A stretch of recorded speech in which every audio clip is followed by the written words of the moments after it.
조던 B. 피터슨의 12가지 인생의 법칙 3부입니다. 첫 번째 장으로는 쉬운 길이 아니라 의미 있는 길을 선택하라입니다. 소크라테스는 쉬운 길을 거부했다. 쉬운 길을 선택하는데 필요한 조작과 변명도 거부했다. 오히려 최악의 조건에서도 의미 있고 진실한 것을 추구하려는 마음가짐을 유지하는 길을 선택했다. 그로부터 2500여 년이 지난 지금까지 그의 결정은 모두의 기억에 남아 마음에 위안을 준다.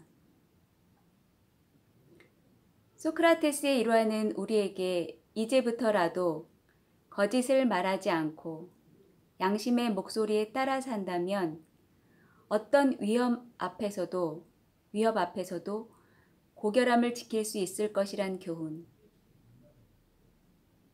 용기 있게 최고의 이상을 추구하면 자신의 안전을 건사하겠다고 아등바등 하는 것보다 결국에는 더 나은 안전과 힘을 얻게 될 것이라는 교훈. 그리고 올바른 방향을 추구하며 충만하게 살아가면 죽음의 공포에서도 벗어날 수 있다는 삶의 깊은 의미를 알려준다.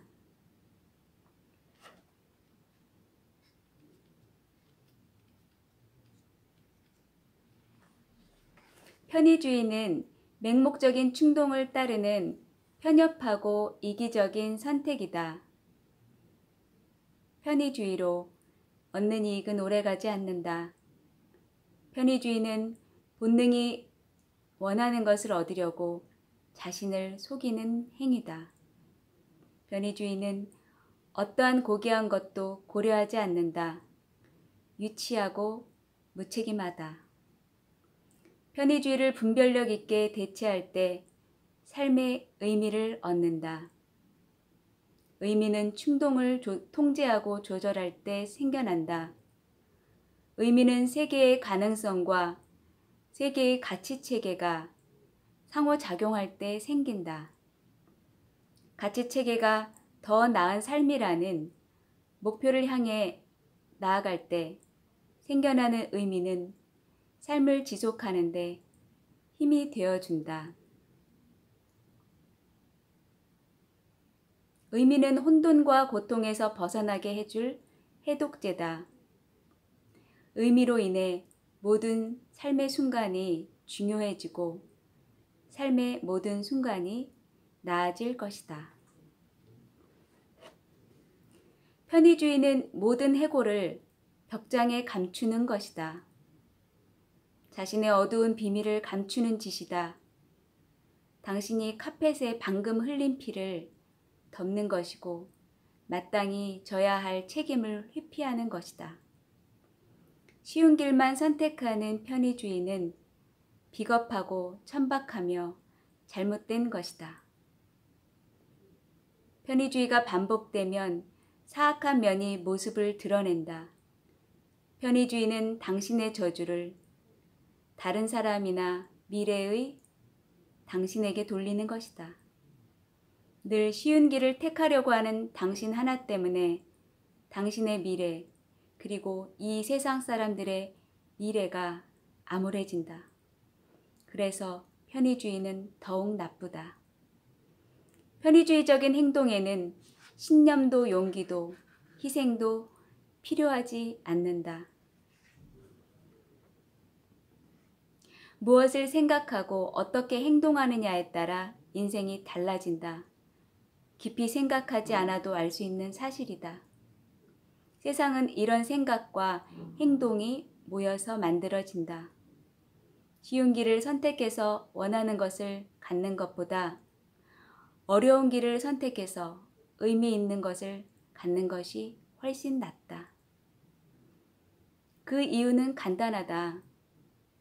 우리가 진정으로 원하는 게 뭔지, 우리에게 정말 필요한 게 뭔지 우리는 잘 모르기 때문이다. 의미는 자연스럽게 다가오는 것이다. 높은 목표를 세우고 그것에 맞게 행동하면 의미는 저절로 모습을 드러낸다. 의미를 억지로 만들어낼 수는 없다. 그것은 우리 자신의 속임수일 뿐이다. 의미를 찾았다는 것은 혼돈과 질서의 적절한 균형을 이루고 있음을 의미한다. 삶의 모든 요소가 최적의 상태에 놓여 있을 때 의미가 생겨난다. 편의적인 것은 일시적으로만 효과가 있다. 즉각적이고 충동적이며 제한적이다. 한편 편의적인 것들도 높은 목표에 맞게 잘 선택하고 조절하면 의미 있는 것이 된다. 의미는 언어로 잘 표현되지 않는다. 언어보다 훨씬 강력한 느낌으로 다가온다. 베토벤의 교향곡 합창 중 절정 부분에서 흘러나오는 환희의 송가를 들어보았는가? 오케스트라의 모든 악기가 제 역할을 충실히 해내고 절제된 합창 소리가 이에 더해지면서 절망부터 환희까지 인간의 모든 감정을 아우르는 위대한 작품이다. 환희의 송가는 아름다움이 결국 공허함을 누르고 승리한다는 것을 음악적으로 재현한 걸작이다. 인생의 의미 역시 이런 식으로 그러나 웅장하게 다가온다. 의미는 주변의 모든 것이 하나의 고귀한 목표를 향해 움직일 때 생겨난다. 현재야 삶에 안주하지 않고 하루하루 더 나은 삶을 살아가겠다는 의지는 주변의 모든 것을 변화시킨다. 인간이 경험한 모든 고난과 역사에 모든 끔찍한 투쟁마저도 선하고 강력한 무엇인가를 성취하는 데 필요한 동력이 되어줄 것이다. 의미는 혼돈과 질서의 궁극적인 균형이다. 한쪽에는 변화와 가능성으로 충만한 혼돈이 있고 반대편에는 오염되지 않은 절제된 질서가 있다. 의미는 혼돈으로부터 새로운 질서를 만들어낸다. 더 순수하고 더 안정적이며 더 생산적인 새로운 균형이 나타난다. 의미는 한층 풍요로운 삶으로 향하는 길이다. 의미는 사랑과 진실만이 가득한 곳, 사랑과 진실 외에는 바랄 것이 없는 그런 곳으로 우리를 인도할 것이다. 다시 말하지만 쉬운 길이 아니라 의미 있는 길을 선택하라. 다음 장은 언제나 진실만을 말하라. 적어도 거짓말은 말하지 말라.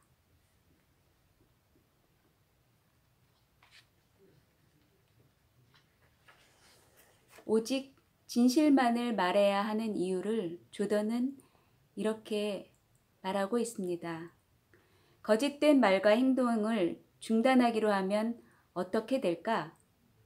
또 거짓을 멈춘다는 것은 대체 어떤 의미일까? 우리의 지식은 제한되어 있다. 최선의 목표와 최선의 수단이 무엇인지 확실히 판별할 수 없더라도 지금 이곳에서 결정을 내려야 한다. 목표와 야망은 행동에 필요한 시스템을 제공한다. 목표는 가야 할 길, 즉 현재에 대비되는 목적지를 알려주고 모든 것을 평가할 수 있는 틀을 제공한다. 목표가 있어야 무엇이 진보인지 명확히 규정하고 진보가 이루어질 때마다 자극받게 된다. 분명하고 의미 있는 목표는 불안감까지 줄여준다. 거꾸로 말하면 모호한 목표는 평온한 마음을 보장해주지 못한다. 따라서 깊이 생각해 계획을 세우고 지식의 한계를 받아들여야 한다. 왜냐하면 살기 위해서라도 그렇게 해야 한다.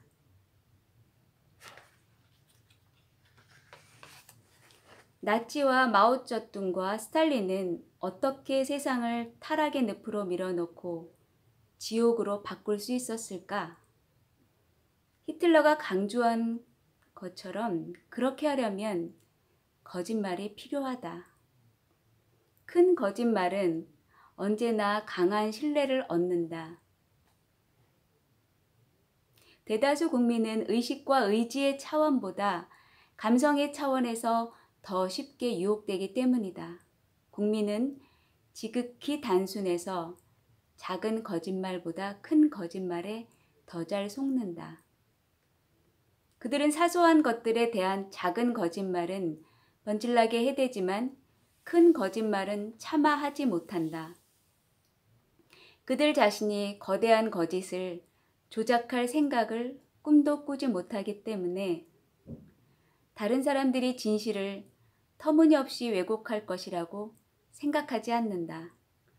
큰 거짓말이 거짓으로 입증되더라도 그들은 여전히 현실을 받아들이지 않고 다른 이유가 있으리라고 생각한다. 큰 거짓말을 하려면 먼저 작은 거짓말이 필요하다. 비유적으로 말하면 작은 거짓말은 거짓의 아버지인 악마가 희생자를 낚으려고 사용하는 미끼다. 우리에게는 상상력이 있어서 다른 세계를 꿈꾸고 만들어낼 수 있다. 인간에게 상상력은 창조력의 근원이다. 하지만 동전의 양면처럼 상상력에도 대응 관계에 있는 능력이 있다. 우리는 그 능력을 발휘해 자신과 다른 사람을 속여 세상을 실제와 다르게 믿고 행동하게 만든다. 왜 거짓말을 하지 말라는 것인가?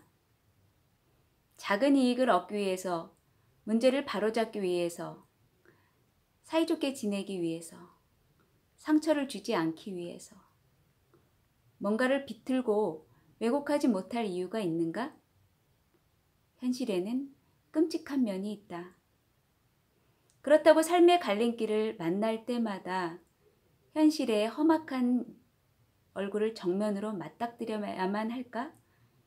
현실을 직시하는 게 견디기 힘들 정도로 고통스럽다면 외면하지 못할 이유가 있을까? 진실은 현실을 가장 살기 좋은 곳으로 만든다. 진실은 수천 년이 지나도 꿋꿋이 서 있는 건물을 세운다. 진실은 가난한 사람에게 음식과 옷을 주고 국가를 부유하게 만든다. 진실을 말할 때 무한히 복잡한 인간이 단순한 말로 환원된다. 그러면 인간은 서로 적이 아니라 동반자가 될 수 있다. 진실할 때 과거는 진정으로 지나간 것이 되고 미래의 가능성을 활용할 수 있다. 진실은 결코 마르지 않는 최후의 천연 자원이다. 진실은 어두움을 밝히는 빛이다. 진실을 보고 진실을 말하라. 진실은 구호도 아니고 이데올로기도 아니다. 많은 사람이 공유하는 의견이라고 해서 진실이 될 수는 없다. 오히려 진실은 지극히 개인적이다. 당신의 진실은 당신이 처한 독특한 환경에 근거하고 있다. 오로지 당신만이 말할 수 있는 것이다.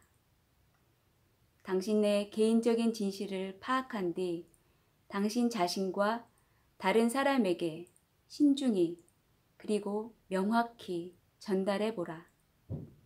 그러면 현재의 믿음 체계를 유지하면서도 확실한, 안전한, 풍요로운 삶을 누리게 될 것이다.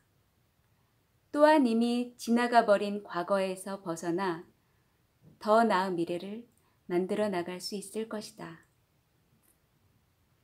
진실은 삶의 깊고 깊은 원천에서 끊임없이 샘솟는다. 그래서 우리가 삶의 필연적인 비극에 맞닥뜨리더라도 위축되거나 소멸되지 않는다. 삶의 비극에 복수하겠다는 섬뜩한 욕망을 피할 수 있는 것도 그 이유 때문이다.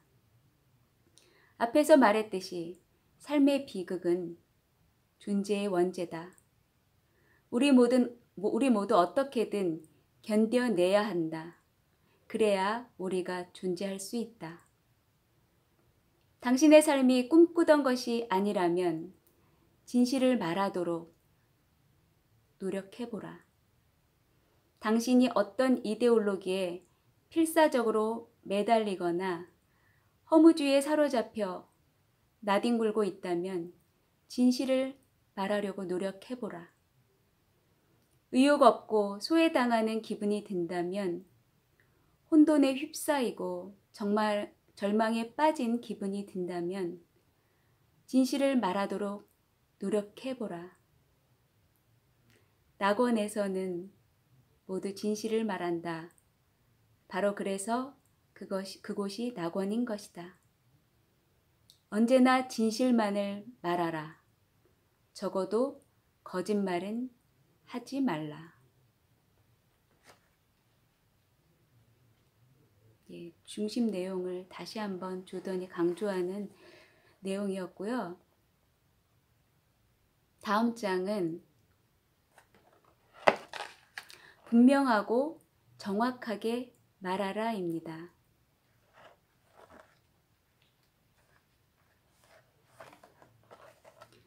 우리가 어떤 사물을 정확한 언어로 표현하면 복잡하게 서로 연결된 전체에서 떨어져 나와 쉽게 지각할 수 있는 대상으로 변한다. 이런 식으로 주변을 단순화하면 모든 것이 명확하고 유용한 것으로 변한다. 그러면 복잡성으로 인해 생기는 불안이나 불확실성에 압도되지 않고 주변의 것들을 활용하며 살아갈 수 있다. 반면에 모든 것을 애매모호하게 방치하면 무엇이 무엇인지 전혀 구분할 수 없다. 모든 것이 서로 혼란스럽게 뒤섞이면서 세상은 통제할 수 없는 것으로 복잡해지고 만다. 대화할 때는 주제를 의식적으로 명료하게 규정 지어야 한다. 특히 까다로운 문제를 두고 대화할 때는 더욱 그렇다. 그렇지 않으면 대화의 주제가 모든 것이 된다. 이런 무분별한 대화는 바람직하지 않다. 실제로 부부간의 대화가 중단되고 끊어지는 이유도 대부분 너무 많은 이야기를 하기 때문이다.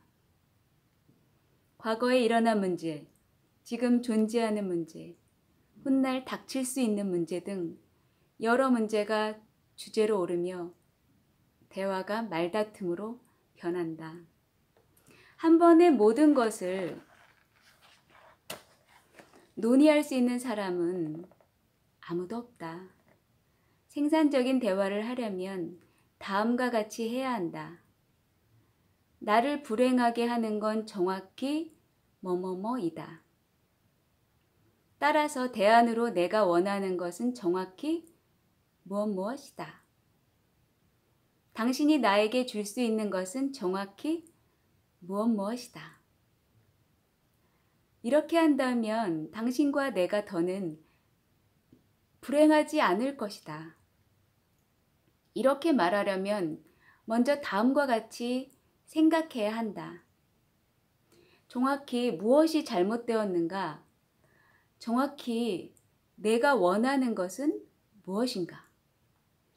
당신은 이렇게 정리한 내용을 솔직히 털어놓음으로써 혼돈에서 질서의 세계로 끌어내야 한다.